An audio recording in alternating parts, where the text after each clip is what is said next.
ഫുഡിൻ്റെ കാര്യത്തിൽ നമ്മൾ മലയാളികൾ ഒട്ടും പിറകോട്ടല്ല. വൈകുന്നേരം കുറച്ച് കപ്പ ബിരിയാണിയും ഒരു സുലൈമാനൊക്കെ അടിച്ചാൽ അങ്ങനെ ഉണ്ടാവും. ആ ഒരു സ്പോട്ടിലാണ് ഞാനിപ്പോൾ ഉള്ളത്. നമ്മൾ ഇസ്രഫിലെ ന്യൂ സഹാറ റെസ്റ്റോറൻറ്റ്. നല്ല കിഡിലം പോലത്തെ നല്ല വെറൈറ്റി ഫുഡൊക്കെ കിട്ടുന്ന ഒരു സ്പോട്ടാണിത്. ഇതൊരു അറബിക്ക്, ചൈനീസ്, കേരള, ഇന്ത്യനൊക്കെ മിക്സ് ആക്കിയിട്ടുള്ള ഒരു റെസ്റ്റോറൻറ്റ് കൂടി അതുകൊണ്ട് ഇവിടെ എല്ലാ ഡിഷസും അവൈലബിൾ ആയിട്ടുണ്ട്. ഇവരുടെ മസാല ദോശ, അതേപോലെ തന്നെ എടുത്ത് പറയുകയാണെങ്കിൽ വട, ഇവിടെ നല്ല മുരിഞ്ഞ വടയും അതേപോലെ തന്നെ സാമ്പാറിലൊക്കെ മുക്കി കഴിക്കുന്ന ടേസ്റ്റിന് വേറെ തന്നെയാണ്. അതുകൂടാതെ തന്നെ ഇവിടെ നല്ല കപ്പയും ബീഫും കിട്ടും. ഈ ബീഫും അച്ചാറൊക്കെ മിക്സാക്കി കൂട്ടി കഴിക്കണം. വെറൈറ്റി ടേസ്റ്റ് തന്നെ ഉണ്ടായിരുന്നു. ഇവരുടെ തേഴ്സ്ഡേ സ്പെഷ്യലാണ് നെയ്ച്ചോറും ബീഫും, അല്ലെങ്കിൽ നെയ്ച്ചോറും ചിക്കൻ ഫ്രൈയും.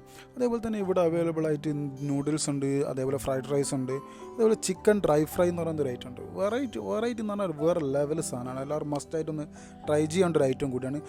ഇവരുടെ ലൊക്കേഷൻ വരുന്നത് നമ്മൾ ഈസ്റ്റ് റഫ പോലീസ് സ്റ്റേഷൻ്റെ തൊട്ടടുത്തായിട്ടാണ്. അപ്പം പറ്റുന്നവരൊക്കെ ജസ്റ്റ് ഒന്ന് വന്ന് വിസിറ്റ്